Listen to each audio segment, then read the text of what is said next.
Iran Israel युद्धाच्या पार्श्वभूमीवरती निर्माण झालेल्या घरगुती व्यावसायिक वापराच्या गॅस सिलेंडरचं सुरळीत पुरवठ्याबाबत राज्य शासनानं राज्यस्तरीय विशेष समित्या स्थापन करण्याचे आदेश दिलेत।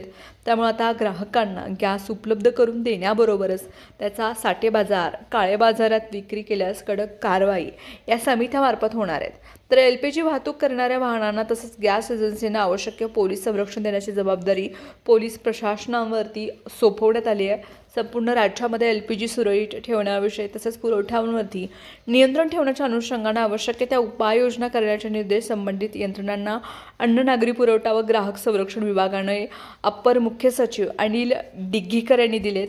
जिल्हा प्रशासन, रेशनिंग नियंत्रण आणि तेल कंपन्यांनी दररोज साठा स्थिती आणि अद्ययावत अहवाल जो आहे तो राज्यस्तरीय नियंत्रण कक्षामध्ये सादर करणं बंधनकारक करण्यात आले। मार्च महिन्यामध्ये गेल्या 6 महिन्यांच्या तुलनेमध्ये अधिक प्रमाणामध्ये घरगुती गॅस सिलेंडर उपलब्ध असून युद्धाच्या पार्श्वभूमीवरती घरगुती गॅस सिलेंडर पुरवठा हा सुरळीत राहील याची खबरदारी घेण्याच्या सूचना विभागामार्फत सर्व संबंधित यंत्रणांनाही देण्यात आल्या आहेत।